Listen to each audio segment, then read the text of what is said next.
কোনো মানুষ যখন দুনিয়ার জমিন থেকে বিদায় নেওয়ার সময় হয়ে যায়, পরপারের দিকে পা বাড়ানোর সময় হয়ে যায়, দুনিয়া থেকে বিদায় নেওয়ার সময় গনিয়ে আসে, তখন আল্লাহ রাব্বুল আলামিন এক টিম ফেরেশতাকে দুনিয়ার জমিনে পাঠিয়ে দেন। মিশকাতুল মাসাবি নামক কিতাবে লম্বা হাদিস এসেছে, হযরতে বারা ইবনে আযিব রাদিয়াল্লাহু আনহু থেকে বর্ণিত। তিনি বলেন, আমরা একদিন বিশ্ব নবীর সঙ্গে একজন সাহাবীর জানাজায় শরীক হলাম। শরীক হওয়ার পর জানাজা শেষান্তে আমরা গেলাম ওই আনসারী সাহাবীর কবরের পাশে। তখনও কবর খনন করা কমপ্লিট হয় নাই। বিশ্বনবী কবরের পাশে বসে গেলেন। যেমন ধরেন আমরা অনেক সময় কোনো লাশকে নিয়ে কবরে গেলে কবর খনন করতে যদি দেরি হয় আমরা অপেক্ষা করি, বসে থাকি। তো আল্লাহর নবীর সাহাবী বারা ইবনে আযিব রাদিয়াল্লাহু আনহু বয়ান করেন, কবর খননের কাজ কমপ্লিট না হওয়ার কারণে আল্লাহর নবী বসে গেলেন। আমরা সাহাবায়ে কেরামের বিশাল জামাত বিশ্ব নবীর আশপাশে বসে গেলাম। আল্লাহর নবীর হাতে ছিল একটা লাঠি, লাঠি দিয়ে জমিনে খুঁড়তেছিল, আঘাত করতেছিল। হঠাৎ করে উপরের দিকে তাকালেন আর সাহাবায়ে কেরামকে ডেকে বললেন, সাহাবীরা, কোন ইমানদার মুমিন বান্দা দুনিয়া থেকে চলে যাওয়ার সময় যখন গনিয়ে আসে, আল্লাহ রাব্বুল আলামিন ফেরেশতাদের একটা জামাত তার নিকট পাঠান। প্রত্যেকের চেহারাটা শুভ্র উজ্জ্বল, অতি সুন্দর সুদর্শন চেহারা বিশিষ্ট ফেরেশতাদের একটা জামাত ওই মুমিন বান্দার পাশে পাঠায়া দেন। মুমিন বান্দার দৃষ্টির সীমান্ত এরিয়ার ভিতরে ফেরেশতাদের টিম বসে থাকেন। এমতো অবস্থায় আজরাইল মালাকুল মউতের আগমন ঘটে। জান কবজ করার জন্যে আজরাইল মালাকুল মউত যখন মুমূর্ষ ব্যক্তির পাশে যায়, কবর তেমন একটা ঠিকানার নাম, যে ঠিকানায় যেতে হলে আমাদেরকে মৃত্যুবরণ করে যেতে হবে। মৃত্যু ছাড়া তো কেউ কবরে শুয়ে থাকার সাহসিকতা দেখাতে পারে না। ধরে বলেন ঠিক কিনা? মুমূর্ষ ব্যক্তির যার জান কবজ করা হবে তার মাথার পাশে আজরাইল মালাকুল মউতের আগমন ঘটে। মুমিন বান্দার মাথার কাছে হাত রেখে আজরাইল মালাকুল মউত ডাক দেয়, ইয়া আইয়াতুহান নাফসুল মুতমাইন্না, হে প্রশান্ত আত্মা।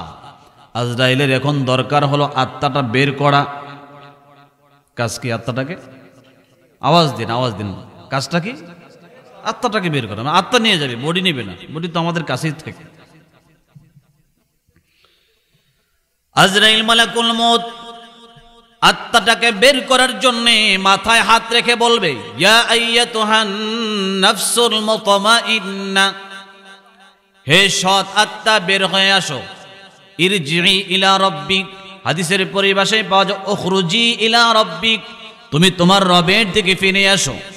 এইভাবে যখন আহ্বান করা হয়, ডাকা হয়, তখন তার আত্মাটা এমনভাবে দেহ থেকে বের হয় যেমন আমাদের নতুন বাজারে চা যারা তৈরি করে প্রস্তুত করে চা বানায় দেখবেন, কেতলি থেকে কাপের মধ্যে চা ডাললে যেমন আস্তে করে চা পড়ে, জগ থেকে গ্লাসের মধ্যে পানি ডাললে যেমন পানি বের হয়, কোনো কষ্ট হয় না, গড়িয়ে পড়ে যায়। হাদিসের পরিভাষা থেকে পাওয়া যায় এমন রিল্যাক্সে আরামে তার বডি থেকে আজরাইলের হাতে আত্মাটা বের হয়ে আসে। জোরে কোন সুবহানাল্লাহ। পবিত্র কোরআনুল কারীমে আল্লাহ সুবহানাহু ওয়া তাআলা এই মর্মে আয়াত নাযিল করছে। এটা হাদিসের পরিভাষা থেকে পাওয়া যায় উখরুজি ইলা রাব্বিক, আর কোরআনে পাওয়া যায় ইরজিই ইলা রাব্বিক। ইয়া আইয়াতুহান নাফসুল মুতমাইন্নাহ ইরজিই ইলা রাব্বিকি রাদিয়াতাম মারদিয়াহ فادخلي في عبادي وادخلي جنتي। আওয়াজ দিয়ে বলেন আল্লাহু আকবার। আয়াতের তরজমাটা কি? ইয়া আইয়াতুহান নাফসুল মুতমাইন্না, হে প্রশান্ত স্থির আত্মা, আত্মাকে সম্বোধন করে বলছেন ইরজিই ইলা রাব্বিক, রাজা ইয়ারজিউ থেকে অর্থাৎ ফিরে যাওয়া, ফিরে আসো তুমি তোমার রবের কাছে। বলেন কার কাছে? রব কাকে বলা হয়? রব শব্দের শাব্দিক অর্থ হলো যিনি লালন পালন করেন। প্র্যাকটিক্যালি আমরা দেখতেছি আমাদেরকে ছোটকালে লালন পালন করছে মা বাবা, এখন আমরা লালন পালন করি আমাদের বাচ্চাদেরকে। আমরা কারো অধীনস্থ, হয়তো বাবা থাকলে বাবা গার্ডিয়ান, আমরা তার অধীনে কাজ করি বা বাবা আমাদেরকে লালন পালন করে। আসলে মৌলিকভাবে রব হলেন আল্লাহ। তিনি যেখানে মা বাবার কর্তৃত্ব নাই, মা বাবা যেখানে কোনো কিছুই করতে পারে না, সেখানেও আমার আল্লাহ লালন পালনের জিম্মাদারি নেন। যেমন মায়ের পেটে 10 মাস 10 দিন কম বেশি আমরা ছিলাম, সেখানে মা বাবা পৃথিবীর কারো কোনো কর্তৃত্ব ছিল না, সেখানে কোনো নেটওয়ার্কও ছিল না, যোগাযোগের কোনো ব্যবস্থা ছিল না। আল্লাহ সেখানে আমাদেরকে খাওয়ালেন, অক্সিজেন দিলেন, বাঁচিয়ে রাখলেন, সুস্থ রাখলেন। এ সব কিছু কুদরতিভাবে কে করলেন? তো আয়াতের তর্জমা হলো আল্লাহ তাআলা বলেছেন আইয়াতুহান নাফসুল মুতমাইন্না, হে সৎ আত্মা, ইরজিই ইলা রাব্বিক, তুমি তোমার রবের দিকে আসো। ফাদখুলি ফি ইবাদি ওয়াদখুলি জান্নাতি, তুমি আমার বান্দাদের অন্তর্ভুক্ত হও, বান্দাদের শামিল হয়ে যাও এবং আমার সবচেয়ে শান্তির নীড় ঠিকানা সে জান্নাতে তুমি প্রবেশ করো। জোরে কোন সুবহানাল্লাহ। মৃত্যুকালীন সময়ে জান্নাতের সুসংবাদ দিতে দিতে জান কবজ করতেছে, সুবহানাল্লাহ বলবেন না? এখন বিষয়টা হলো আমি আয়াত থেকে ডাইরেক্ট এই হাদিসের দিকে কেন গেলাম? মৃত্যুকালীন টাইমে আমি যে আয়াতটা পড়লাম খুতবাতে, ইউসাব্বিতুল্লাহুল্লাযীনা আমানু বিল কওলিস সাবিত, আল্লাহ তাআলা পূর্বের কথার মাধ্যমে, পূর্বের কথার উপরে তাদেরকে অনড় এবং অবিচল রাখেন যারা মুমিন, যারা ঈমানদার। পূর্বের কথাটা কি? আপনার জীবনের শুরু থেকে যে ঈমান এনেছেন আল্লাহর উপরে, জীবন শেষ হলো 70 বছরে, অর্থাৎ আপনার লাইফ, আপনার বয়স হলো 70 বছরের শুরু আর শেষটা ঠিক আছে কিনা? যেই লোকটা ইমানদার, যেই লোকটা ইমানওয়ালা, মৃত্যুকালীন সময়ে অর্থাৎ জীবনের শুরু থেকে শেষ পর্যন্ত আল্লাহ তাকে ইমানের উপর অটল রাখেন এবং মৃত্যুকালীন সময়েও ইমানি অবস্থায় তার মরণ দেন। জোরে কোন সুবহানাল্লাহ। তাকে তার পূর্বের বক্তব্যের উপর আল্লাহ অটল রাখেন। এর ব্যাখ্যা হলো কয়েকটি। 1 নম্বর ব্যাখ্যা হলো আল্লাহ রাব্বুল আলামিন এই পৃথিবীর জমিনে যারা ঈমান এনেছে আল্লাহর প্রতি, আল্লাহকে রব বলে স্বীকার করে নিয়েছেন, রবকে যারা রব বলে স্বীকার করে নিয়েছেন, ঈমানের উপর অটল আর অবিচল থেকে জীবন পার করেছেন, মৃত্যুর পূর্বের সময় আল্লাহ রাব্বুল আলামিন কুদরতিভাবে তাদের উপরে এই পরিমাণ ইহসান করেন, দয়া করেন যে শয়তান প্রত্যেকটা মানুষের মৃত্যুকালীন সময়ে হাজির হয়ে যায়। তার মরে যাওয়া মা বাবার সুরত ধরে, বন্ধুর সুরত ধরে, আত্মীয় স্বজনের সুরত ধরে তাকে ধোঁকা দিতে চেষ্টা করে, তুমি মুহাম্মদী ধর্মের উপরে মৃত্যুবরণ করো না, খ্রিস্টান ধর্মে মৃত্যুবরণ করো, হিন্দুদের ধর্ম অবলম্বন করে মৃত্যুবরণ করো, এক আল্লাহকে বিশ্বাস করো না, এইভাবে শয়তান ধোঁকা দিতে থাকে। কিন্তু যারা ঈমানদার মুমিন, আল্লাহর প্রতি যাদের ঈমান মজবুত, আল্লাহ তাআলা বলেন ইউসাব্বিতুল্লাহুল্লাযীনা আমানু বিল কওলিস সাবিত ফিল হায়াতিদ দুনিয়া ওয়া ফিল আখিরাহ। হায়াতি জিন্দেগীর শেষকালে শেষ প্রান্তে এসে যখন শয়তান তাকে ধোঁকা দেয়, আল্লাহ রাব্বুল আলামিন কুদরতিভাবে তাকে শয়তানের ধোঁকা থেকে হেফাজত রেখে ঈমানের উপর অবিচল রেখে তার জান কবজের ব্যবস্থা করে। জোরে কোন সুবহানাল্লাহ। শয়তানের ধোঁকা থেকে বাঁচাইয়া ঈমানি অবস্থায় অটল আর অনড় রেখে ঈমানি অবস্থায় তার মৃত্যুবরণের ব্যবস্থা করেন। সুবহানাল্লাহ। এটা আল্লাহ পাকের পক্ষ থেকে অনেক বড় এক দয়া। আমরা বাংলাতেও বলি শেষ ভালো যার সব ভালো তার। তো শেষটা যদি আমার ঈমানের উপর হয়, আমার মৃত্যুটা যদি ঈমানের উপর হয়, ঈমানি অবস্থা আমি মৃত্যুবরণ করতে পারি, তাইলে হাদিস থেকে পাওয়া যায় মান কানা আখিরু কালামিহি লা ইলাহা ইল্লাল্লাহ দাখালাল জান্নাহ। বিশ্বনবী বলেছেন যার সর্বশেষ বক্তব্য সর্বশেষ কথা এটা হবে আল্লাহ ছাড়া কোনো মাবুদ নাই। লা ইলাহা ইল্লাল্লাহর অর্থ হলো আল্লাহ ছাড়া কোনো, নবী বলেন সর্বশেষ বক্তব্য সর্বশেষ কথা যার এটা হবে আল্লাহ ছাড়া মাবুদ নাই, রাসূল বলেন সে জান্নাতি।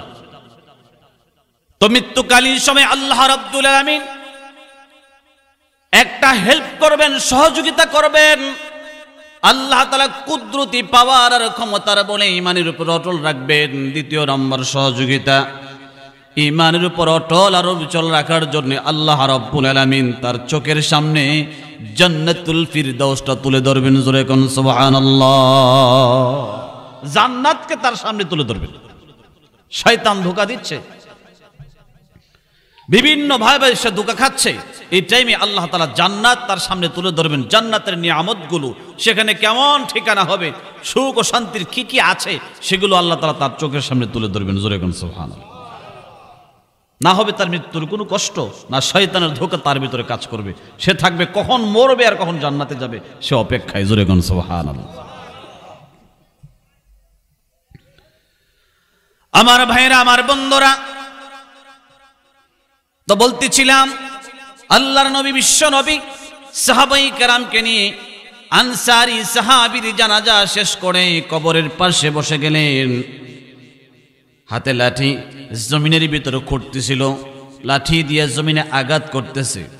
এমন টাইমে হঠাৎ করে মাথা উঁচু করলেন আর বলেন, সাহাবীরা, এই যে আনসারী সাহাবীর কিছুক্ষণ পর কবর হয়ে যাবে, দাফন হয়ে যাবে।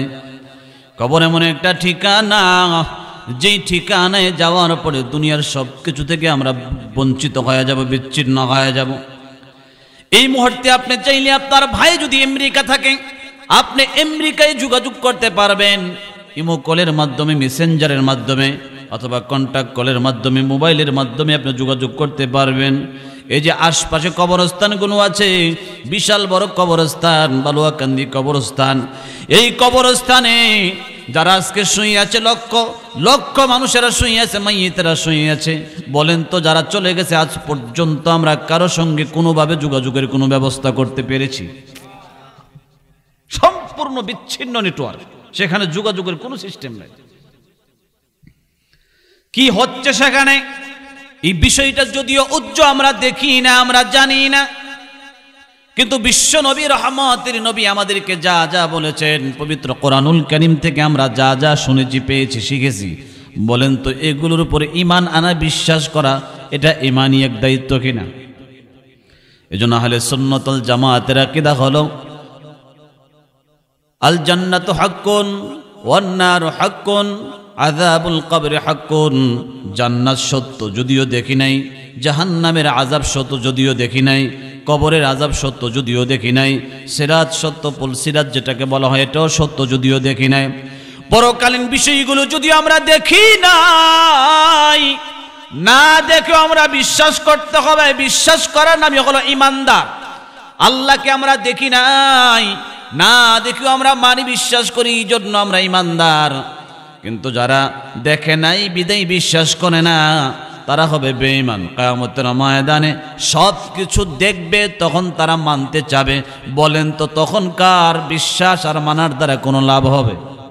আরো জোরে বলেন না। খেয়াল কি এদিকে আপনাদের আছে?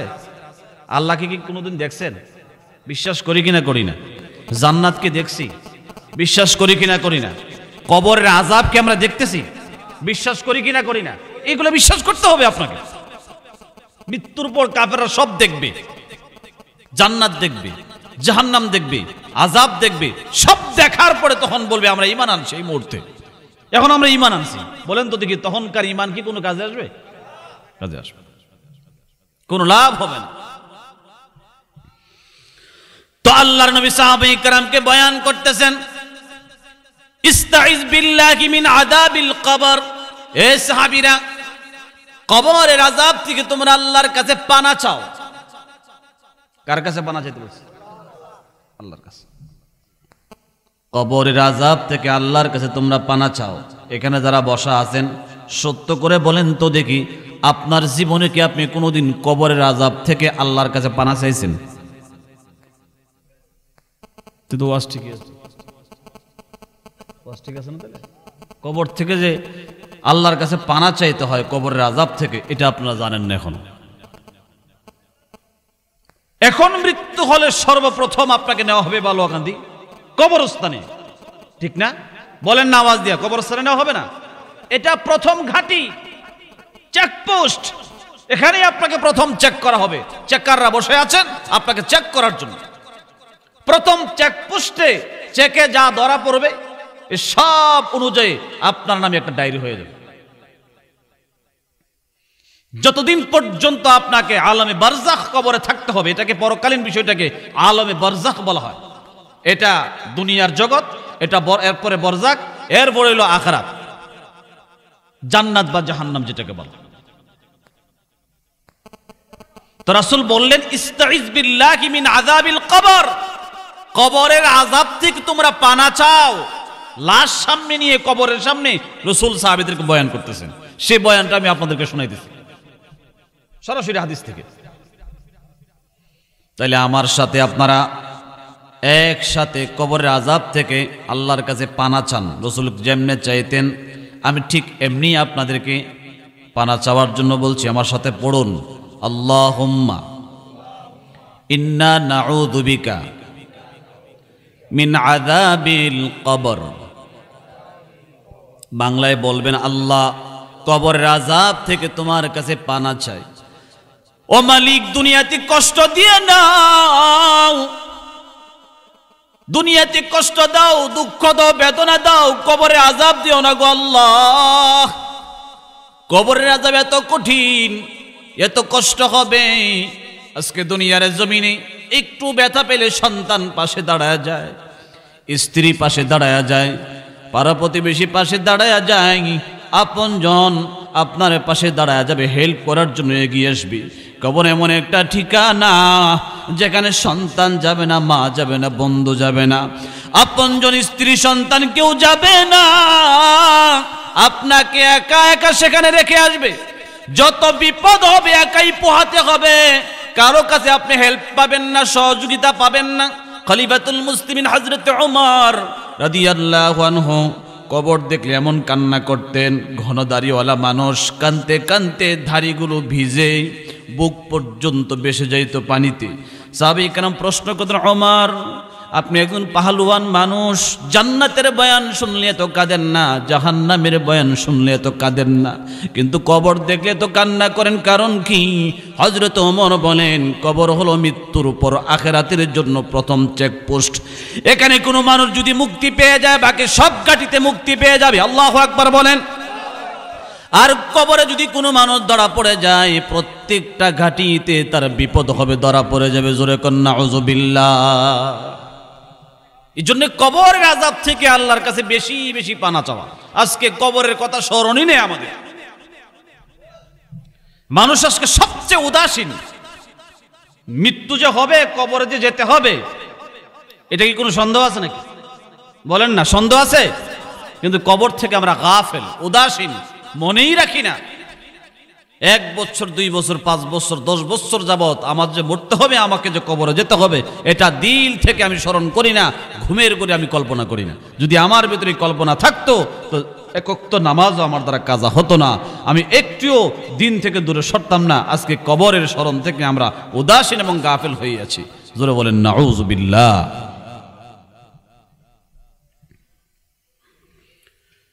হযরতে বারা ইবনে আযিব রাদিয়াল্লাহু আনহু বয়ান করেন, আল্লাহর নবী আমাদেরকে বললেন, কবরের আযাব থেকে তোমরা পানা চাও।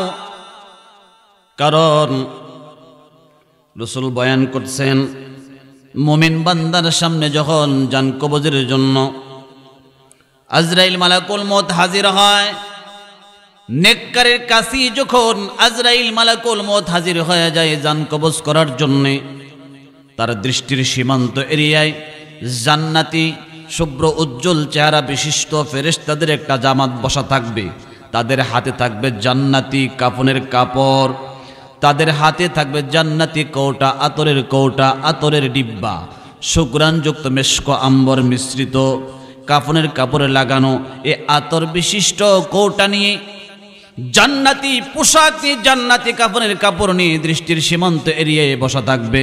আজরাইল মালাকুল মউত যার জান কবজ করবে মুমূর্ষু ব্যক্তির পার্শ্বে দাঁড়ায় ডাকবে, হে প্রশান্ত আত্মা নেককার, আসো তোমার রবের দিকে, তোমার রব তোমাকে ডাকে, জান্নাত তোমার জন্য অপেক্ষা করছে। দুনিয়াতে বহু কষ্ট করেছো, এখন তোমার শান্তির ঠিকানা কবর নামক ঠিকানায় যাওয়ার জন্য আল্লাহ তাআলা তোমাকে আহ্বান করছে। উখরুজি ইলা রব্বিক, তুমি তোমার রবের দিকে আসো। সুবহানাল্লাহ বলেন।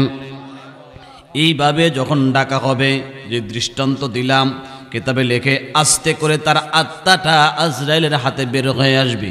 আজরাইল মালাকুল মউতের হাত থেকে ফেরেশতারা, দৃষ্টির সীমান্ত বসে থাকে ফেরেশতারা, জান্নাতি কাফনের কাপড় দিয়ে প্যাকেট করবেন, জান্নাতি সুঘ্রাণ তার গায়ের ভিতরে লাগায় দিবেন। জোরে কোন সুবহানাল্লাহ। দুনিয়ার এই জমিন থেকে আসমানের দিকে উঠতে থাকবে, উঠতে থাকবে, দলে দলে ফেরেশতাদের মিছিল চলবে, সুঘ্রাণ সুবাতাসের সঙ্গে ছড়াতে থাকবে, আসমান মুখরিত হবে, হাওয়া বাতাস সব কিছু মুখরিত হয়ে যাবে। ফেরেশতারা জিজ্ঞেস করবে, এটা কার আত্মা? জবাব দেওয়া হবে, অমুক গ্রামের অমুকের সন্তান, অমুকের আত্মা। মারহাবা আহলান সাহালান বলে তাকে স্বাগত জানানো হবে। প্রথম আসমানে আওয়াজ দেওয়া হবে, প্রথম আসমানের ডোর বা দরজাটা খুলে দেওয়া হবে। কোনো জায়গায় তাকে বাধা দেওয়া হবে না, কোনো জায়গায় কোনো বিরক্ত করা হবে না। দ্বিতীয় আসমানের দরজা খুলে দেওয়া হবে, তৃতীয় আসমানের দরজা খুলে দেওয়া হবে, চতুর্থ আসমানের দরজা খুলে দেওয়া হবে, পঞ্চম আসমানের দরজা খুলে দেওয়া হবে, ষষ্ঠ আসমানের দরজা খুলে দেওয়া হবে, সপ্তম আসমানের দরজা খুলে দেওয়া হবে। আল্লাহ পাকের সামনে তার আত্মাটাকে হাজির করা হবে। জোরে কোন আল্লাহু আকবার। আওয়াজ হচ্ছে না, আরো জোরে চিল্লায় কোন আল্লাহু আকবার। যদিও লোকটা ছিল রিক্সাওয়ালা, যদিও লোকটা ছিল কামার, যদিও লোকটা ছিল নিম্নমানের চাকরিজীবী, কিন্তু আল্লাহর সঙ্গে তাআল্লুক আল্লাহ গভীর সম্পর্ক, নিবিড় সম্পর্ক থাকার কারণে, আমলের উপরে জিন্দেগি বসর করার কারণে, সুন্দর জিন্দেগি যাপন করার কারণে, ইসলামী রীতিনীতি পালন করার কারণে আল্লাহ তাআলা এত ইজ্জত দিবেন। মৃত্যুর পর আল্লাহর সামনে যখন তার আত্মাটাকে হাজির করা হবে, আল্লাহ রাব্বুল আলামিন ডাইরেক্ট অর্ডার করে দিবেন তার ঠিকানা। সপ্তম আসমানের উপরে ইল্লিগিন একটা ঠিকানা, উচ্চ মর্যাদার ঠিকানায় তার নামটা লিখে দাও।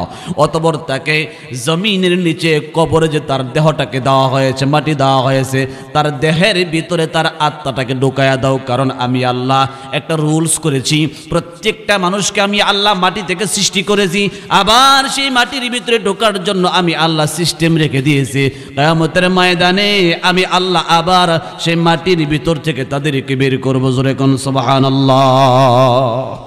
আমাদেরকে বানাইছেন কি দিয়া? যেটা আপনারা পড়েন, মিনহা খালাকনাকুম ওয়া ফিহা নুঈদুকুম وَمِنْهَا نُخْرِجُكُمْ تَارَةً أُخْرَى। আল্লাহ বলছেন মিনহা খালাকনাকুম, মিনহা মানে মিনাল আরদ, জমিন থেকে আমি তাদেরকে সৃষ্টি করেছি, তোমাদেরকে সৃষ্টি করেছি। ওয়া ফিহা নুঈদুকুম, এই যে জমিন থেকে, মাটি থেকে আমাদেরকে সৃষ্টি করলেন, আবার আমাদের এই সৃষ্টির পর যে জীবনটা আমরা পেয়েছি, জীবনের ইতি টানা হবে একদিন, অর্থাৎ মৃত্যু হয়ে যাবে। মৃত্যুর পর আবার আমাদেরকে ফিরিয়ে দিবে কোথায়? বলেন না, বলেন না, কোথায় দিবে? মাটির ভিতরে। সৃষ্টি হয়েছে মাটি থেকে, আবার ফিরিয়ে দিবে মাটির ভিতরে। আল্লাহ বলেন ওয়ামিনহা নুখরিজুকুম তারাতান উখরা, পুনরায় আবার আমি আল্লাহ সেই মাটি থেকে তাদেরকে পুনরুত্থান করব, জীবিত করব। এ ক্ষমতা আল্লাহ পাকের আছে না নাই? আরো জোরে চিল্লায়া বলেন আছে না নাই? জমিন থেকে আল্লাহ আমাদেরকে বানাইলেন, জমিনের ভিতরে আবার আমাদেরকে দাফন করা হবে। ওই ইল্লিগিন থেকে আল্লাহ তাআলা ফেরেশতাদেরকে নির্দেশ করবেন, তার দেহের ভিতরে আত্মাটাকে ঢুকায় দাও। কিয়ামতের ময়দানে আমি আল্লাহ সেই মাটির ভিতর থেকে আবার পুনরায় তাকে তাজা করে জীবিত করে ওঠাবো। জোরে কোন সুবহানাল্লাহ। এই কথা স্মরণ করায়া আরেক জায়গায় আল্লাহ আয়াত নাযিল করেছেন, এই কথাটা স্মরণ করায় দেওয়ার জন্য, যে মানুষ একটু ভাবেন, একটু ভাবেন, এক মিনিট একটু ভাবেন। হে মানুষ, তোমরা ছিলে শুধু মাটি, ক্ষেতের মাটি আপনারা কোদাল দিয়ে কোবান, মাটির মধ্যে বাথরুম করেন, মাটির মধ্যে ময়লা পুঁতে রাখেন, মাটির ভিতরে আপনি কিন্তু সেই মাটি। খেয়াল করেন মাটির কি মর্যাদা আমরা দেই। মাটির কোনো সম্মান ছিল না, মাটির কোনো ইজ্জত ছিল না। এই মাটি দিয়ে আমরা কত নিম্নমানের কাজ করি। সেই মাটি আমরা, আল্লাহ সেই মাটি থেকে আমাদেরকে প্রাণ দিয়ে, নিষ্প্রাণ থেকে প্রাণী বানাইলেন। শুধু প্রাণী বানিয়ে ক্ষান্ত হয় নাই, সৃষ্টি কুলের ভিতরে, সৃষ্টি জগতের ভিতরে আল্লাহ শ্রেষ্ঠ বানাইলেন। হইল সুবহানাল্লাহর আওয়াজটা হয়েছে নি? আরো জোরে চিল্লায় এখন সুবহানাল্লাহ। হে মাটি, তোমার কোনো সম্মান ছিল না, তোমার কোনো ইজ্জত ছিল না। সামান্য মাটি থেকে আমি আল্লাহ তোমারে আমি সৃষ্টির সেরা বানায় দিলাম। এবং এই সেরা যে তোমরা, এই সেরার ডকুমেন্টও কোরআনে আছে। সুবহানাল্লাহ।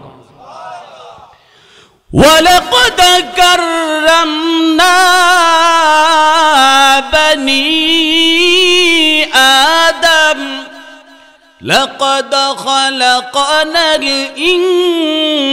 ইনসানা ফি আহসানি তাকওয়িম।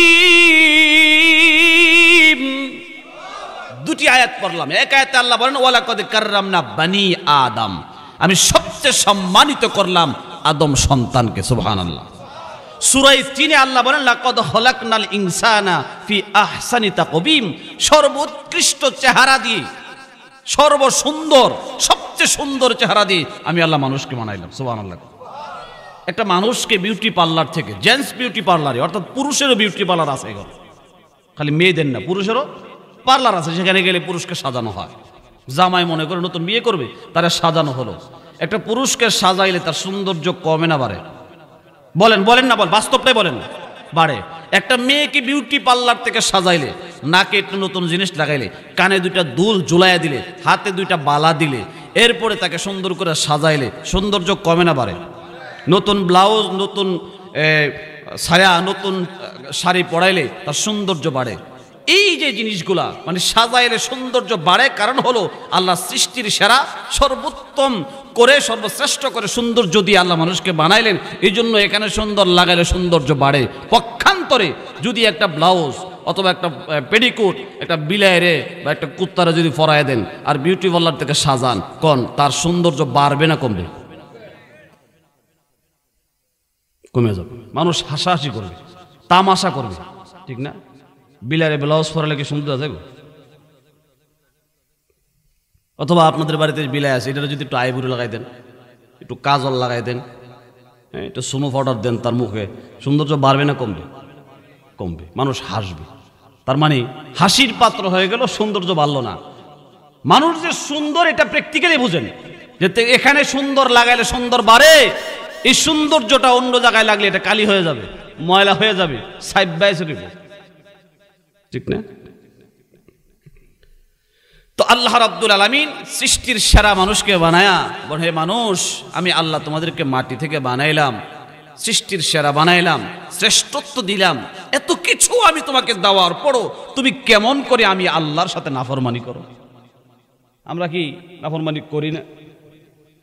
ফরমান আর নাফরমান, ফরমান হলো বাধ্যগত বান্দা, আর নাফরমান হলো অবাধ্যগত বান্দা, অবাধ্য বান্দা। আমরা তো শুধু নাফরমানই বুঝি, ফরমান তো আর বুঝি না। এটা দুই শব্দ মনে রাখবেন, একটা হলো ফরমান বাধ্যগত বান্দা, আর নাফরমান অবাধ্য বান্দা। তো ফরমান বান্দা কি পরিমাণ? 1000-এর ভিতরে আমি তো 2 জনও পাই না যে ফরমান বান্দা। নাফরমানের সংখ্যা পরিমাণে এত বেশি যে সর্ব জায়গায় নাফরমান আর নাফরমান। কথা বলেন ঠিক কিনা দেখেন। আল্লাহ এই কথা কোরআনে অন্যত্র আয়াতের সাপোর্টে বলছেন, কাইফা তাকফুরুনা বিল্লাহি ওয়া কুনতুম আমওয়াতান فأحياكم ثم يميتكم ثم يحييكم ثم إليه ترجعون।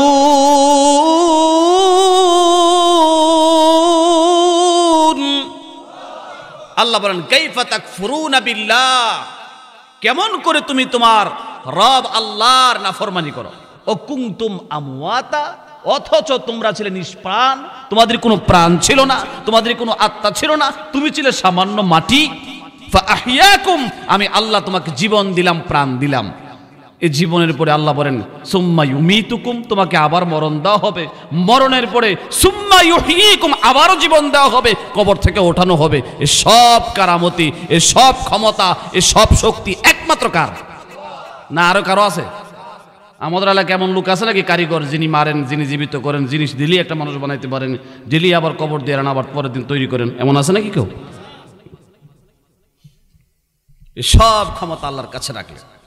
তো বলতেছিলাম হযরত বারা ইবনে আযিব রাদিয়াল্লাহু আনহু, নবীর একজন সাহাবী, তিনি বলছেন যে প্রথম আসমান, দ্বিতীয় আসমান, এবার ষষ্ঠ আসমান পার হয়ে আল্লাহর সামনে হাজির করলে আল্লাহ বলবেন তাকে কবরে রেখে দাও, তার ঠিকানা ইল্লিগিন, সপ্তম আসমানের উপরে যে ঠিকানা সেখানে রেখে দাও, সেখানে লেখা মানি সে জান্নাতি। সুবহানাল্লাহ বলবেন না? নাম কিন্তু লেখাই আসছে, সেখানে নমিনেশন পেয়ে গেছে, জান্নাতের নমিনেশন পেয়ে গেছে, সেখানে আল্লাহর সামনে নাম লেখানো হয়েছে। এরপরে আল্লাহর ডিসিপ্লিন সিস্টেম হলো যে আমি কবর থেকে তাকে আবার উঠাবো, এজন্য তাকে কবরে রেখে দাও। ওই আত্মাটাকে ফেরেশতাদের দল জমিনে সে কবরের ভিতরে ঢোকায় দিবে।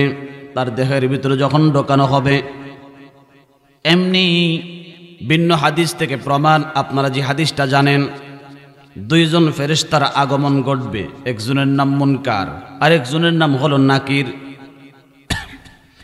মুনকার এবং নাকির ফেরেশতা আসে, দেহের ভিতরে যখন আত্মা ঢোকানো হবে,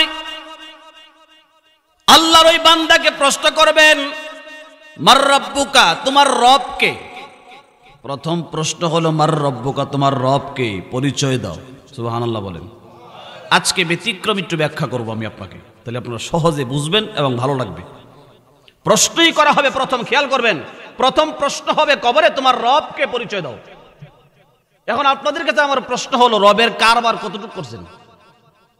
যেমন আমার এক ভাইয়ের সাথে আমি অনেকক্ষণ কথা বলছি, কারগুজারি শুনছি, 12-14 বছর বিদেশ ছিল, বাহরাইনে, বেতন আদি ভালো হয়েছে, ভালোই সুযোগ সুবিধা ছিল, সময় কিন্তু 14 বছর লাইফ থেকে ডিলেট,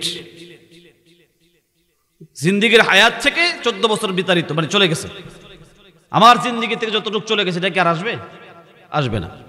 দুনিয়া কামাই হয়েছে, অর্থ কামাই হয়েছে, সম্পদ কামাই হয়েছে, বাড়ি 5টা হয়েছে, কিন্তু আল্লাহরে কে কতটুকু কামাই করতে পারলাম, এটা হলো সবচেয়ে জরুরি।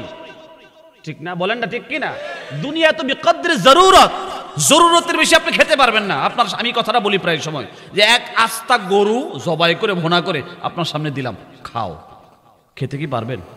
যতটুক পেটে নেই ততটুক খেতে পারবেন, পেট ভরে গেলে আর খাইতে পারবেন না। ঠিক না? কাদের মোল্লা সাহেব অনেক টাকার মালিক, এই টাকাগুলো কি তিনি কোনোদিন দেখতে পারবে যে আজকে চাই আমার সব টাকা আমার সামনে বড় এক চট বিছায় হাজির করা, আমি সবগুলো টাকা একবার দেখা যায় মরার আগে? দেখার সুযোগ আছে নাকি? সুইস ব্যাংক, রূপালী ব্যাংক, অমুক ব্যাংক, তমুক ব্যাংক, ব্যাংকে আছে, মাঝে মধ্যে শুনে মনে একটু শান্তি লাগে। এই টাকা দেখারও সুযোগ নাই, টাকার জায়গা থাকবে, উনি সময় মতো বলেন সময় মতো চলে যাবে, এই টাকা দেখারও সুযোগ নাই। প্রয়োজনের চেয়ে কম হলে একটু কষ্ট হয়, আর বেশি হলে মনে একটু আনন্দ লাগে, কিন্তু দেখার সুযোগ নেই, ভোগ করার সুযোগ নেই। বিরক্ত লাগতেছে মনে হয় আপনাদের? তো আসুন যে কথাটা বলতেছি, মালাকুল মউত জিম্মাদারি পালন করে চলে গেলেন, মুনকার নাকির ফেরেশতাদের জিম্মাদারি শুরু হয়ে গেছে। কবরে থেকে প্রশ্ন করে, মার রব্বুকা, তোমার রবকে পরিচয় দাও। দুনিয়াতে আমি যে 60 বছর হায়াত আল্লাহ দিয়েছিলাম, 60 বছরের জিন্দেগির ভিতরে তোমার রবের পরিচয় কতটুকু তুমি আয়ত্ত করেছ, রবের সঙ্গে কানেকশন, মোহাব্বত, সম্পৃক্ততা কতটুকু করেছ, এই প্রশ্ন প্রথম করা হবে। বাড়ি কয়টা করছো প্রশ্ন করবে? প্রথম প্রশ্ন কি বাড়ি কয়টা করছো করবে? ছেলে মেয়ে কয়জন? কোনো প্রশ্ন নাই। প্রথম প্রশ্ন হলো আমার রব্বুকা, তোমার রবকে পরিচয় দাও।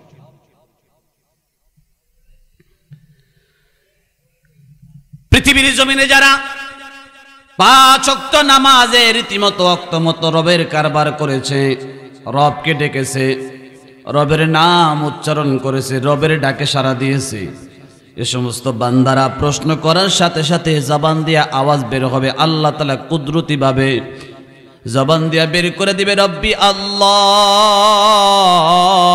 আমার রব হলো আল্লাহ। জবান দিয়া রব্বি আল্লাহ বের হয়ে যাবে।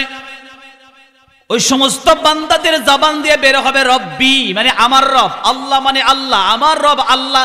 ওই সমস্ত ব্যক্তিদের জবান দিয়ে বের হবে যারা নামাজে দাঁড়াইয়া প্রত্যেক দিন 5 ওয়াক্ত নামাজে পড়েছে আলহামদুলিল্লাহি রব্বিল আলামিন। আসেনি?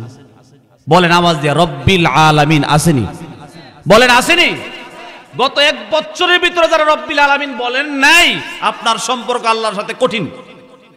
গভীর হয়েছে নাকি? বলেন গভীর সম্পর্ক হয়েছে?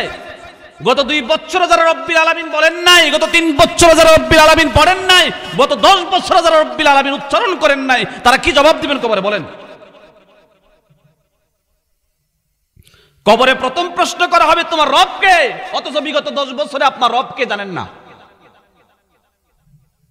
হায়াতে জিন্দেগির মহা সময় পার হয়ে গেল, মূল্যবান সময় পার হয়ে গেল, আপনার রবের কোনো কারবারই আপনি করেন নাই। কি উত্তর দিবেন? কি জবাব দিবেন? নামাজের রুকুর ভিতরে আপনি কি আল্লাহ এমন একটা সিস্টেম করে দিলেন যে কবর নামক ঠিকানায় প্রথম প্রশ্ন করা হবে রব্বুকা, আমার রব্বুকা, তোমার রবকে। এজন্য আল্লাহ তাআলা সূরাতুল ফাতিহার ভিতরে ঢুকায়া দিলেন রব্বিল আলামিন পড়ো, আমি রবের নাম উচ্চারণ করো, আমি রবকে চিনো, আমি রবকে বুঝো, আমি রবের সঙ্গে গভীর সম্পর্ক করো। আমার সঙ্গে গভীর সম্পর্ক হলে 7 খুন মাপ। সুবহানাল্লাহ কোন? সব মাপ, সব মাপ। এটা আমি দৃষ্টান্ত এইভাবে দিয়ে থাকি, আপনাদের খোলাপাড়ার একজন লোকের যদি পুরা বাইদার শখ পুরাটা হয়, কার শখ কয়টা রে? বাইদের শখ। এই পুরা বাইদের শখ একজনের, খুব মনে করেন 100 কানি জমির মালিক, 100 কানি বাইদার শখের মালিক ওলার জমিন থেকে যদি একজন লোক মাটি কাইটটা কেটে নিয়ে বাড়ি ভরতেছে, বিট জাগাইতেছে, খবর পায়া কাঠটাকালির এক লোক কেউ মিয়া সব জানেননি, আপনার জমিদার মানুষ খবর তো রাখেন না, ওই কোনা দিয়া নদীর পাড়ের কোনা দিয়া এক লোক আপনার ক্ষেত থেকে জমিন থেকে মাটি কাইটা নিয়ে ওনার বিট জাগাইতেছে। তাই নাকি? হ্যাঁ। সাথে সাথে মামলা হয়ে গেছে, লোক পাঠাইছে পুলিশ, ধরে আনছে। আনার পরে দেখে যে লোক মাটি কাইটা নিয়ে যা, এই লোকটা হইলো এই জমিদারের বন্ধু মানুষ। কি মানুষ? এই দোস্ত তুই মাটি নিবি বলবি না আগে? বেক করলো, এর ধরে আনছো, দুস্থ মানুষ, এ চা খাওয়া। দুস্থ মানুষ তো 1 বিট মাটি নিবি, আমার তো জমি 100 কানি জমি, তুই একটু মাটি নিলে অসুবিধা কি? দুস্থ মানুষ তো, মাটি তো সাধারণ। আর তোর জন্য তো আমি 2 লাখ টাকা দিলে আমার কোনো দুঃখ নাই, তুই দুস্থ মানুষ। দুস্থের জন্য দোস্ত কিছু করে না? বলেন না, একটু হা না করেন, দোস্ত করে কি না করে না? একটু মাটি তো নিছর। দুস্তরে চাটা খাওয়া ইজ্জত করে বিদায় করে দিচ্ছে, কোনো বিচার হয় না। আবার কিছুদিন পরে খবর আসে জমিদার আজকে তো আরেক চোরা আপনার জমি থেকে মাটি নেই, কইছে নি? না, তারা ধরে আনছে। আয়না দেখে যে লোকটা মাটি নিয়ে যাচ্ছে, এই লোকটা ওনার বাবার সাথে দুঃসম্পর্ক ছিল, ওনার সাথেও ঝগড়া, ওনার ছেলে মেয়েদের সাথেও ঝগড়া। বলেন তো দেখি, এই লোকের সাথে কি আগের লোকের সাথে যে ব্যবহার করছে এই ব্যবহারই করবে? ভিন্ন আচরণ, মানে আগে থেকে দুশ্মনী, দেখার সাথে সাথে মাথা গরম হয়ে গেছে, কালারা দইরা আগে কত গুছিয়ে লইছে।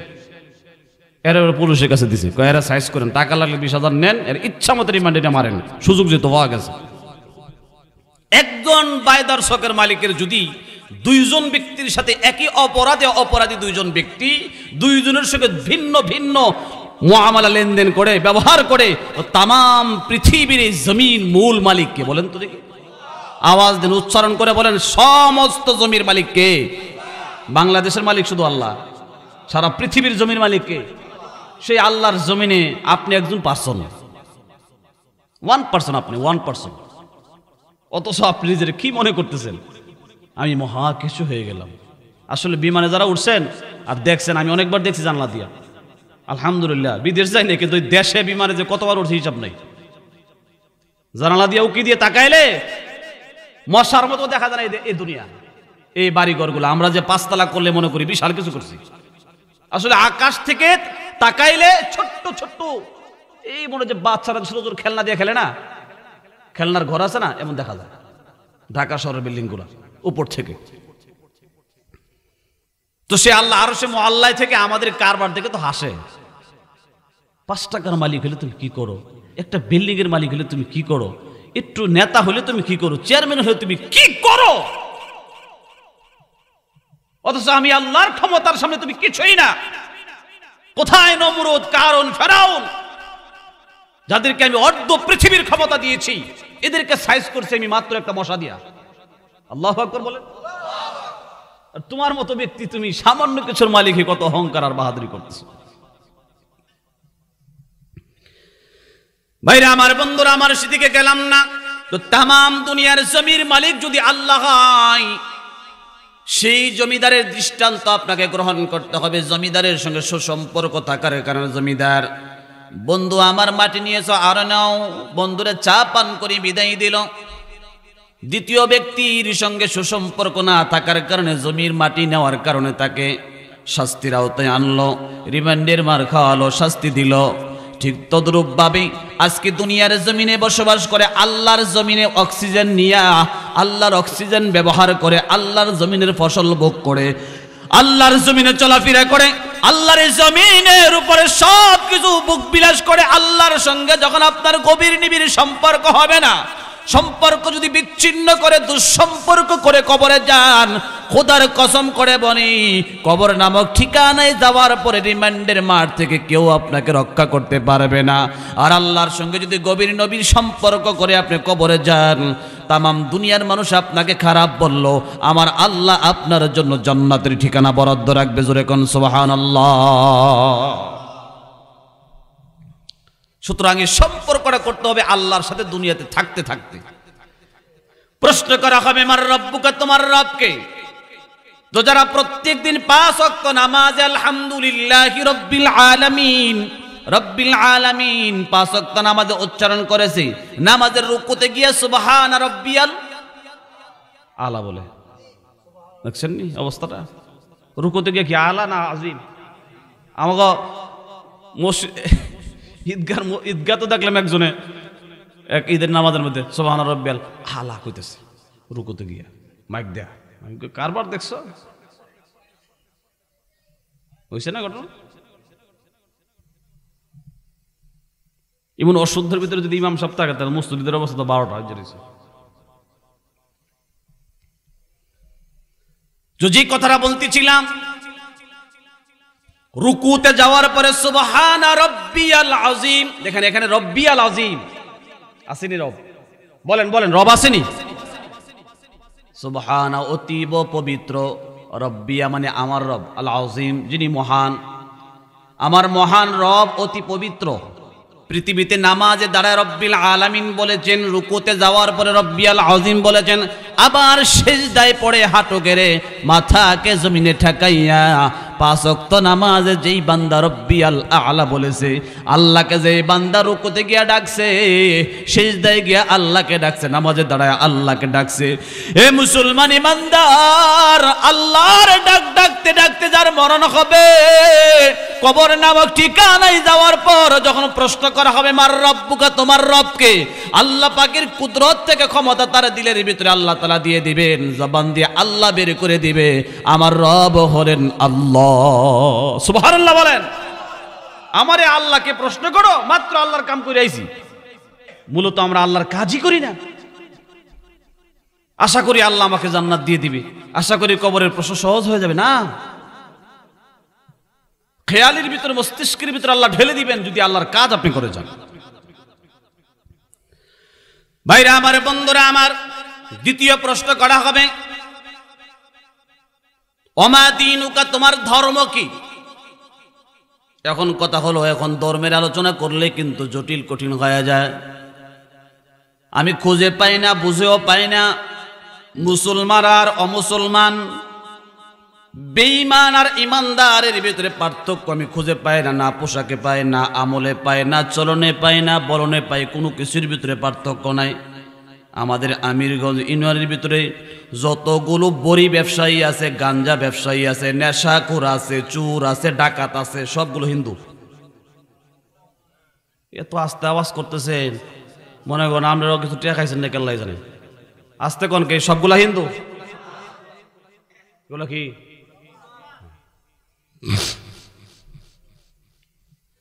आजकल की मुसलमान मिसले कागज फूल है, देखने में खुशनुमा वो कुछ नहीं है। কবি আফসোস করে বলছেন বর্তমান পৃথিবীর মুসলমান এটা কাগজের ফুলের মতো হয়ে গেছে। কাগজের ফুল কিন্তু ফুল না, এটা কিন্তু নকল। এটা কি না ফুল? কাগজের ফুল যদি ফুল হয়, আপনি যদি নাকের বৃত্ত দিয়ে আলান একটু গ্রান্নি পাওয়া যায়, পাইবেন নি? 2-4 জন না কর, নার দায়িত্ব 2-4 জন দিয়েছেন, আপনার বই রয়েছেন সবাই না একসাথে কর না। কাগজের ফুল নাকের ভিতরে ঢুকাই দিয়ে গ্রান লাগবো। আর গন্ধরাজ ফুল নাকে নেওয়া লাগে না, ওখানে ফুটে গেছে। শীতের দিন দেখবেন গন্ধরাজ 5-6টা ফুল ফুটলেই গ্রান পাইতেছেন ঘরে বসে বসে। সুবহানাল্লাহ। ফুলের শক্তি আর মহত্ব হলো অলৌকিক ভাবে, সেখানে কাটলে ছিললে কোনো আপনি গন্ধ খুঁজে পাবেন না, কিন্তু গ্রান আপনার নাকে আসতেছে এই পাতা থেকে। সুবহানাল্লাহ বলেন। কবি বলছেন আজকাল কি মুসলমান মিসলে কাগজ ফুল হ্যায়, বর্তমান পৃথিবীর মুসলমান গুলো কাগজের ফুলের মতো হয়ে গেছে। দেখতেও যদিও ফুলের মতো, আসলে কিন্তু ফুল না, এটা হলো ফুটে ফুলের নকল। জোরে কোন ঠিক কিনা? আজকে আমরা মুসলমানের সমাজে বাস করি, দেখবেন আইডি কার্ডে লেখা ধর্ম ইসলাম। ধর্ম কি? আইডি কার্ডে আছে না ধর্ম ইসলাম, অথচ ওনার জীবনে কোনো ইসলামের কোনো কাম নাই। সব যা করছে সব বেঈমানের কাজ, সব নন মুসলিমের কাজ, সব হিন্দুদের কাজ, সব খ্রিস্টানদের কাজ ওনার করতেছে সারা জীবন, অথচ লেখা আছে ধর্ম ইসলাম। বিশ্বনবী বলেন কোনো ভালো কাজ করলে, কোনো ভালো কাজ দেখলে যদি তোমার করতে আগ্রহ হয়, ইচ্ছা হয়, ভালো কাজ করলে যদি মনের ভিতরে আনন্দ লাগে, ভালো লাগে, ভালো কাজ করতে পারলে যদি দিলের ভিতরে আনন্দ পাও, তৃপ্তি পাও, মজা লাগে। আর কোনো খারাপ কাজ তোমার দ্বারা হয়ে গেলে, অন্যায় কাজ তোমার দ্বারা হয়ে গেলে তোমার যদি বিরক্তি লাগে, লজ্জা লাগে, অনুতপ্ত হও, অনুশোচনা করো, রাসূল বলেন ফাআনতা মুমিন, তাইলে তোমার ঈমান ঠিক আছে। সুবহানাল্লাহ। আর যদি কেউ এমন হয়ে যায় 10 বছর যাবত চুরি করে, বাটপারি করে, জিনা করে, বড়ি বেচে, ট্যাবলেট বেচে, আকাম কুকাম যা আছে সব করে, কিন্তু এটা যে অন্যায় কাজ, গুনার কাজ সে করছে, কোনোদিন সে অনুতাপ করে না। খারাপ কাজ করলে তার কাছে অনুশোচনা আসে না, বিরক্ত লাগে না, অন্যায় করতেছে এই মনটা একটু সাক্ষী দেয় না। আবার ভালো কাজ দেখলে পরে ভালো লাগে না, ভালো কাজ করলেও ভালো লাগে না, তৃপ্তি পায় না, মজা পায় না। রাসূল বলেন তার ঈমান বরবাদ হয়ে গেছে। জোরে কোন নাউযুবিল্লাহ। প্রশ্ন করা হবে ওমা দীনুকা, তোমার দিন কি, ধর্মের নাম কি? বলেন তো দেখি, বর্তমান যারা আমরা মুসলমান, আমাদেরকে যখন আমরা কবরে যাব, প্রশ্ন যখন করা হবে তোমার ধর্মের নাম কি? যে ধর্মের কোনো পালন আমার ভিতরে নাই, যে ধর্মের কোনো আমল আমার ভিতরে নাই, আমি সেই ধর্ম সম্পর্কে কি জবাব দিব? কত আফসোস আর পরিতাপের বিষয়। আল্লাহ রাব্বুল আলামিন কত সুন্দর করে আমাদেরকে মুসলমানের ঘরে জন্ম দিলেন। ইসলাম নামক শ্রেষ্ঠ ধর্ম আল্লাহ আমাদেরকে ফিরি দান করলেন। আল্লাহু আকবার বলেন। ফিরি পাইলেন আপনি ইসলাম, আপনি মুসলমানের ঘরে মুসলমান হয়েছেন। সাহাবায়ে কেরাম মুসলমানের ঘরে মুসলমান না। সাহাবায়ে কেরামকে আল্লাহর নবী কালিমার দাওয়াত দিলেন, কাফেরের ঘরে জন্ম নিয়ে তারা মুসলমান। আর আপনি আমি মুসলমানের ঘরে মুসলমান হওয়ার পরেও আজকে আমাদের মুসলমানিত্ব ঠিক রাখার জন্য, টিকিয়ে রাখার জন্য আপনার আমার কোনো মেহনত নাই, চেষ্টা নাই, আপনার আমার কোনো ফিকির নাই, জিকির নাই। মুসলমান ইমানদার ভাই, পবিত্র কোরআনুল কারীমে আল্লাহ তাআলা স্পষ্ট করে বলে দিলেন, ইন্নাদ-দীনা ইনদাল্লাহিল ইসলাম ومن يبتغ غير الإسلام دينا فلن يقبل منه وهو في الآخرة من الخاسرين। আল্লাহ তাআলা বলেন ইন্নাদ-দীনা ইনদাল্লাহিল ইসলাম, আল্লাহর কাছে পছন্দের মাহবুব এবং মনোনীত ধর্মের নাম হলো ইসলাম। এই ইসলাম নামক নিয়ামত, এই ধর্মটা আল্লাহ আমাদেরকে দিলেন। অতঃপর আল্লাহ বলেন ওয়া মাইয়াবতাগি গায়রাল ইসলামি দীনা, আমি আল্লাহর দেওয়া ইসলাম ধর্ম ছাড়া অন্য কোনো পদ্ধতিতে, অন্য কোনো সিস্টেমে যারা জীবন যাপন করে কিয়ামতের ময়দানে তারা ক্ষতিগ্রস্তদের অন্তর্ভুক্ত হবে, বেজ্জতিদের অন্তর্ভুক্ত হবে, লাঞ্ছনা বঞ্চনা যারা শিকার হবে তাদের অন্তর্ভুক্ত হবে। জোরে কন্না নাউযুবিল্লাহ। ইসলাম এটা সবচেয়ে শান্তির একটা ধর্ম, সবচেয়ে সুন্দর এক ডিসিপ্লিনের নাম, একটা সিস্টেমের নাম। আমরা ইসলাম বলতে কি বুঝি? কিছু সিস্টেম, কিছু নীতি, কিছু পন্থা, কিছু পদ্ধতির নাম হলো ইসলাম। এটা আমি এইভাবে বুঝাই, আপনাদের যারা গরু ছাগল আছে, আসেনি গরু ছাগল না? সব কুরবানি দিলাইছেন? আছে কিছু। গরুর গলায় কি আপনার রশি লাগান না? রশি লাগায় আপনারা 10 হাত রশি লাগায় খোটা দিলেন, গরুর কি অধিকার আছে 14 হাত ধরে খাইব? রশি লাগাইছেন কয় হাত? থাকতে হইব 10 হাতের ভিতরে, বুইরা গুইরা 10 হাতের ভিতরে। ইসলামের মালা, ইসলামের পন্থা, ইসলামের পদ্ধতি যারা মেনে নিয়েছে তারা এই ইসলামের পদ্ধতির ভিতরে থাকতে হবে। যারা কয় আমরা মানছি, খালি গরু খাওয়ানো হলে বাবা কোরবানির সময় সবচেয়ে বড় গরুটা খাইতো আর কি, গুছ খাইতো, মানছি কয়, আসলে এরা 14 হাত দূরে গিয়ে বই রয়েছে, চুরি করতেছে, ডাহাতি করতেছে, সন্ত্রাসী করতেছে, চাঁদাবাজি করতেছে, বড়ির ব্যবসা করতেছে, আকাম কুকাম নারীবাজি যত আছে সব করতেছে। এরা কি ইসলামের দড়ির ভিতরে আছে? বান্দার ভিতরে আছে? ইসলামের বান্দার ভিতরে কি কইয়া দিছে যে তুই বড়ি বেশ, গাঞ্জা বেশ, চুরি কর, বাটপারি কর, সিটারি কর, এগুলো আছে নাকি? নেই। ওমাইয়াবতাগি গায়রাল ইসলামি দীনা, ইসলামের দেওয়া পন্থা পদ্ধতি ব্যতিরেক অন্য কোন পদ্ধতি গ্রহণ করে যদি সে দুনিয়াতে জীবন যাপন করে, হুয়া ফিল আখিরাতি মিনাল খাসিরিন, খাসিরিন মানে ক্ষতিগ্রস্তদের অন্তর্ভুক্ত হবে, মানে জাহান্নামীদের অন্তর্ভুক্ত হবে। জোরে কোন নাউযুবিল্লাহ। এজন্য ইসলাম নিয়ে প্রশ্নটা হবে কবরে। দ্বিতীয় প্রশ্নটা হবে ওমা দীনুকা, ধর্ম কি কইলাও? ধর্ম কি বলো? তো ধর্ম জীবনও মানে নাই, সুতরাং ধর্ম নিয়ে কোনো প্রশ্নই উত্তর দিতে পারবে না। আর যদি ইমানদার হয় সাথে সাথে জবাব দেবে দীনিয়াল ইসলাম, আমার ধর্মের নাম হলো, জবান দিয়ে বের হবে, আল্লাহ বের করে দিবেন। আপনারা কি আরবিতে খুব পারদর্শী? ওই বাইনে বাহারাইন থেকে আছে কিছুটা বলতে পারে, কিন্তু আমরা যারা আছি বাংলাদেশ, জীবনও আরবি দেশে যায় নাই। আরবি জানি নাকি আমরা? বলেন জানি নাকি? আরবি জানেন না, কিন্তু আল্লাহ তাআলা আপনার জবান দিয়ে আরবি বের করে দিবেন। আখিরাতের সব পরিভাষা হয়ে যাবে আরবি। মৃত্যুর পরে না থাকবে ইংরেজি, না থাকবে বাংলা, না থাকবে উর্দু, না থাকবে হিন্দি, না থাকবে ইব্রানি, না থাকবে সুরিয়ানি, কোনো পৃথিবীর অন্য কোনো রাষ্ট্রের ভাষা থাকবে না, একমাত্র সব ভাষা হয়ে যাবে আরবি। সুবহানাল্লাহ। নবী বলেন উহিব্বুল আরব লিসালাস, আমি আরবিকে 3 কারণে ভালোবাসি। নবী বলছেন, আমাদের নবী বলছেন। কয় কারণে? আপনারাও বাসবেন, আপনারাও ভালোবাসবেন 3 কারণে। রাসূল বলছেন 1 নাম্বার লিআন্নী আরবিয়্যুন, আমি নবী আরবি। সুবহানাল্লাহ। দ্বিতীয় নাম্বার ওয়া কালামুল্লাহি আরবিয়্যুন, আল্লাহর কালাম কোরআন হলো, তো হানা কয়েন আরবি, কোরআন কি? 3 নাম্বার ওয়া কালামু আহলিল জান্নাতি আরবিয়্যুন, জান্নাতীদের ভাষা হবে আরবি। সুবহানাল্লাহ বলেন। পরকালে ভাষা হয়ে যাবে আরবি। তো প্রশ্ন করা হবে ওমা দীনুকা, তোমার দিন কি? তো সে বলবে দীনিয়াল ইসলাম, আমার ধর্মের নাম হলো ইসলাম। আর রাসূল পৃথিবী থেকে চলে যাওয়ার আগে শেষ ভাষণ দিয়েছিলেন, শেষ বক্তব্য। এটাকে হজ্জাতুল বিদা বলা হয়, হজ্জাতুল ওয়াদা বলা হয়, বিদায়ী ভাষণ, বিদায় হজ্জের যে ভাষণটা। তখন কি কয়েকটা আয়াত রাসূল বলছেন এবং কয়েকটা আয়াত নাজিল হয়েছে। বলবো আয়াতটি? বলেন আয়াতটি বলবো নাকি?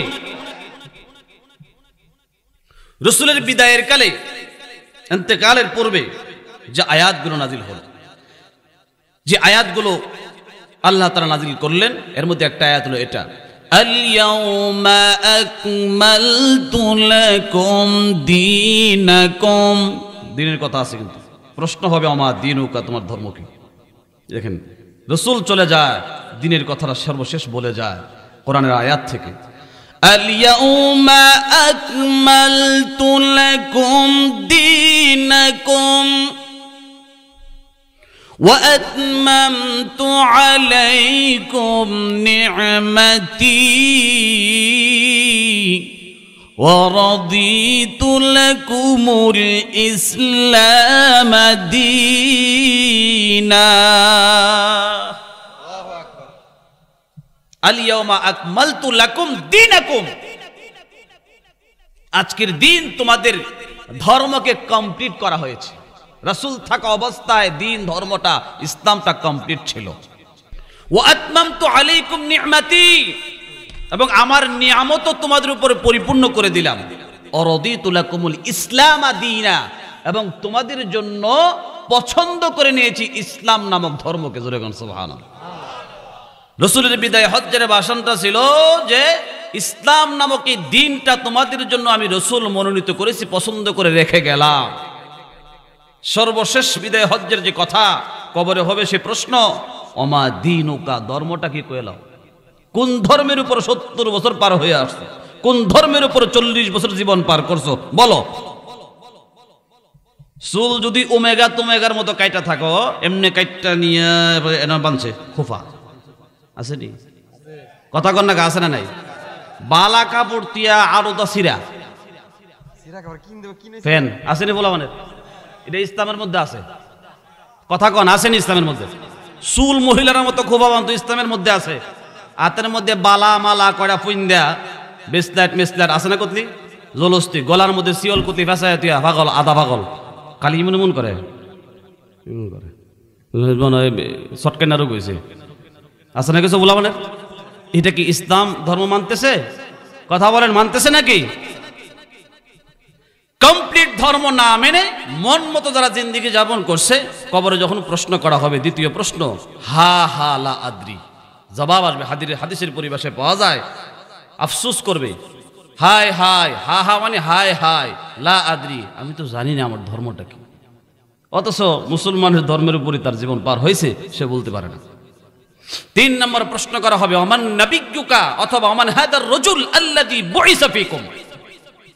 দুই হাদিসে দুই রকম শব্দ পাওয়া যায়। তোমার নবীকে বলো, অথবা রাসূলের চেহারা তার সামনে তুলে ধরা হবে, বলো এই লোকটার পরিচয় কি।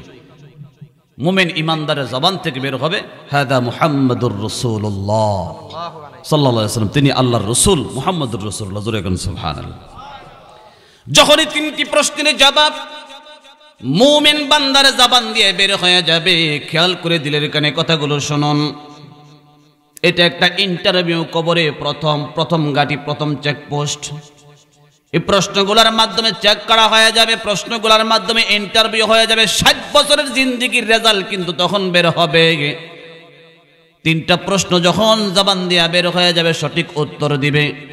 গায়েব থেকে, অদৃশ্য থেকে আওয়াজ বের হবে, সাদাক্তা আব্দি, সাদাকা আব্দি, আমার বান্দা সত্য বলেছে। এই ফেরেশতারা আর দেরি করো না, আফরিশু মিনাল জান্নাহ, আমার বান্দার কাফনের প্যাকেট সঙ্গে সঙ্গে খুলে দাও, জান্নাত থেকে জান্নাতি পোশাক তার গায়ে পরিয়ে দাও, তার কবরটাকে জান্নাতের ফুল দিয়ে বিছানা বিছিয়ে দাও, এবং তাকে বলো ওয়ানুমু কানাউমিল আরুস, বাসর রাত্র উদযাপন করার জন্য দুলহান বা বরকে যেমন সুসজ্জিত করা হয়, বাসর রাত্রে যেমন সুসজ্জিত করে তাকে ঘুম পাড়িয়ে দেওয়া হয়, আরামের বিছানায় তাকে শুয়ে দেওয়া হয়, এমন আরামের বিছানায় তাকে শুয়ে দাও, এবং তার কবরের দিকে জান্নাতের বরাবর একটা সুরঙ্গ করে দাও, যেন জান্নাতের সুবাতাস কিয়ামত পর্যন্ত তার কবরে আসতে থাকে। জোরে কোন সুবহানাল্লাহ। এমনি সময় তার সামনে সুউজ্জ্বল চেহারা বিশিষ্ট একজন আল্লাহর বান্দা হাজির হবে। হাজির হয়ে বলবে, হে ইমানদার, তোমার জন্য যতটুকু তুমি কবরে পেয়েছো মেহমানদার ইজ্জত আর সম্মান, এর চেয়ে কোটি কোটি গুণ বেশি সম্মান তোমার জন্য ইজ্জত অপেক্ষা করছে। প্রশ্ন করবে, তুমি কি? আমাকে সম্মানের সুসংবাদ দাও, আমাকে ইজ্জতের সুসংবাদ দাও। তুমি কে? তখন সে জবাব দেবে, আমি তোমার নেক আমল। জোরে কোন সুবহানাল্লাহ। নেক আমল তাকে সুসংবাদ দিবে, জান্নাতে থাকার জন্যে আল্লাহ রাব্বুল আলামিন নেককারের মাধ্যমে এই নেক আমলের মাধ্যমে আল্লাহ রাব্বুল আলামিন তাকে সুসংবাদ প্রদান করবে। ওই বান্দা ওই দিন থেকে ঘুমাবে, কিয়ামত পর্যন্ত ঘুমায়া থাকবে, আর কোনোদিন তাকে ডিস্টার্ব করবে না। জোরে কোন সুবহানাল্লাহ। হাদিসটা শেষ করি, আমি মোনাজাত করে দিব। পক্ষান্তরে আল্লাহর নবী বলেন, যখন কোনো বেঈমান বদ্দিন কাফির বেঈমান দুনিয়ার জমিন থেকে বিদায় হওয়ার সময় হয়, ইন্তেকালের সময় হয়, ফেরেশতাদের একটা টিম সালার চট, দুর্গন্ধযুক্ত ময়লার চট তার সামনে নিয়ে হাজির হবে, তার দৃষ্টির সীমানায় বসে যাবে। আজরাইল মালাকুল মউত কুৎসিত চেহারা বিশিষ্ট আকার ধারণ করে তার সামনে হাজির হবে এবং তাকে এই ভাষায় ডাক দেবে, আইয়াতুহান নাফসুল খাবিসা, হে কুৎসিত আত্মা, হে বদ আত্মা, হে মন্দ আত্মা, বের হয়ে আয়। তখন বের হতে চাবে না, দেহের বিভিন্ন অঙ্গ প্রত্যঙ্গে পালন করবে। হাদিস শরীফ থেকে পাওয়া যায়, আজরাইলের তো ক্ষমতা, এত পাওয়ার, আজরাইল এক থাবা মারবে, এক থাবা দিয়ে তাকে এমন করে টেনে টেনে বের করবে, জর্জেট কাপড়ের মধ্যে যদি বড় এই কাটা লেগে যায়, একদিক থেকে যখন টান শুরু করা হয়, সুতা সেলাই সব ছিঁড়ে বিলে যেমন ছিঁড়ে ছিঁড়ে বের হয়, অথবা একটা জীবিত বকরিকে গাছে ঝুলাইয়া পা থেকে টাইনা ছিঁড়লে যেমন কষ্ট হবে জীবিত বকরিটার, এমন কষ্ট দিয়ে দিয়ে তার জানটাকে কবজ করা হবে। জোরে কন্যা নাউযুবিল্লাহ। বৎকার রাতটা যখন টেনে টেনে বের করা হবে, সঙ্গে সঙ্গে তার পুরা শরীরটা এমন ভাবে অবশ হয়ে যাবে। আমরা যে ক্ষেতের ইটা বাড়ি দিয়া ইটা ভাঙ্গি, এখন তো এগুলোর প্রচলন নাই, ট্রাক্টর দিয়ে হাল চাষ করা হয়। আগে নাঙ্গল দিয়ে হাল চাষ করলে বড় বড় আদলা থাকতো, ঠিক না? ইটা বাড়ি দিয়ে বাইরে বেড়ে ভাঙতো, ইটা বাড়ি দিয়া কয়েক ঘন্টা বাইরের শরীর যেমন থেতলে যায়, জাজরা হয়ে যায়, সেচা যায়, ঠিক তেমন করে সেচে সেচে তার শরীর থেকে আত্মাটাকে বের করা হবে। আত্মাটা বের করার পরে ফেরেশতাদের হাতে দেওয়া হবে, দুর্গন্ধযুক্ত সালার চট দিয়ে তারা মুড়িয়ে নিবে এবং দুনিয়ার এই জমিন থেকে প্রথম আসমানের দিকে যখন রওনা হবে, ফেরেশতারা বলবে, এটা কার বদ আত্মা? দুর্গন্ধের কারণে আকাশ বাতাস দুর্গন্ধিত হয়ে গেছে, দুর্গন্ধময় হয়ে গেছে, আমরা সহ্য করতে পারছি না।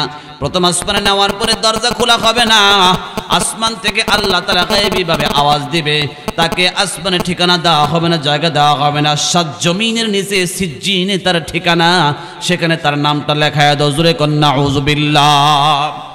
সপ্তম জমিনের নিচে তার নামটা লিখে দেওয়া হবে সিজ্জিন নামক ঠিকানায়। পবিত্র কোরআনুল কারীমে এই পরিভাষাটা আল্লাহ উল্লেখ করেছেন। কষ্ট হইতেছে?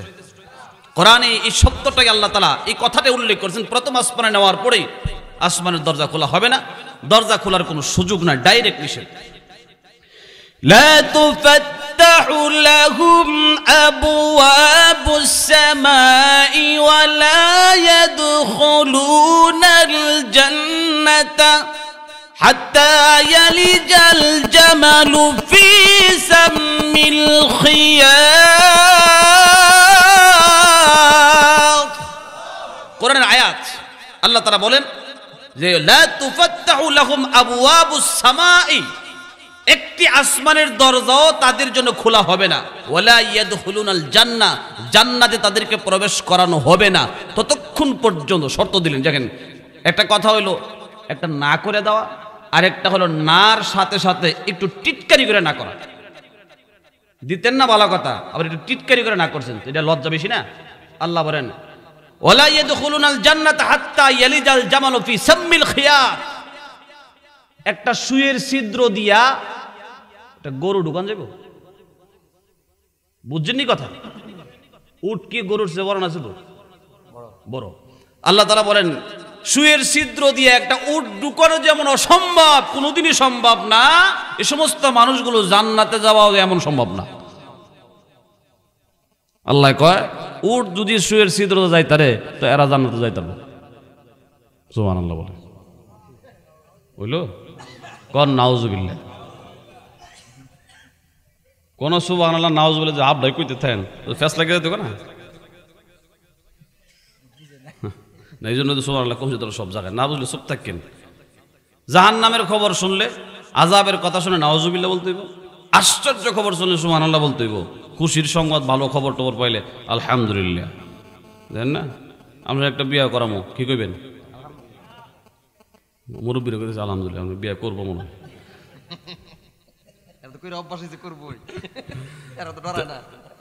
তো এমন আর কি সুসংবাদ শুনলে আলহামদুলিল্লাহ এই বলতে হবে।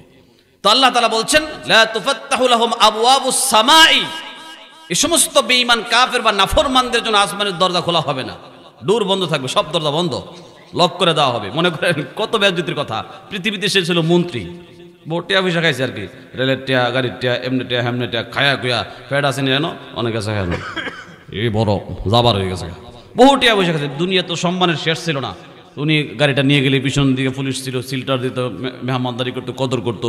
এই লোকের আত্মা যখন ফাতেমা আসমান লেগে গেছে, ভাইরা দরজা বন্ধ কর, জাগা না হেরা ওই নির্বাচার দুটা বোয়াদা দিলে ইজ্জত বেজ্জতি হইল। আল্লাহ কোরআনে কেন বলেন লা তুফাত্তাহু লাহুম আবওয়াবুস সামা, আসমানের দরজাই খুলতো না। কয়েকটা কথা আছে মিয়া, আরে মিয়া যত বড় খারাপ হোক, আমরা বাইরে ছিলাম, আপনি দরজাটা বন্ধ করছেন না, এটা কত বড় বেজ্জতি, কথা বুঝছেন না? এই বেজ্জতি আল্লাহ করবেন না।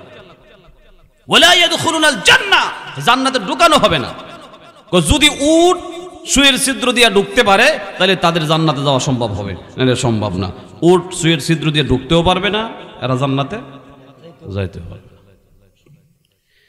প্রাসঙ্গিক আল্লাহ রাসূল আরেকটা আয়াত আনছে, এই আয়াতের পরপরই এই আয়াতটার ভিতরে বলছেন যে ব্যক্তি আল্লাহর সঙ্গে শরীক করে নাফরমানি করে আল্লাহ রাব্বুল আলামিন তাকে আসমান থেকে ডাইরেক্ট আছাড় ফেলবে।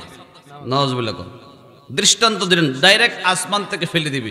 আসমান থেকে পড়া অবস্থায় হয়তো প্রচণ্ড কোনো ঝড় এসে তাকে উড়াইয়া নিয়ে গেছে, অথবা কোনো উচুক মেরে কোনো এক পাখি এসে তারে কামড়ে ধরে কোথাও নিয়ে গেছে।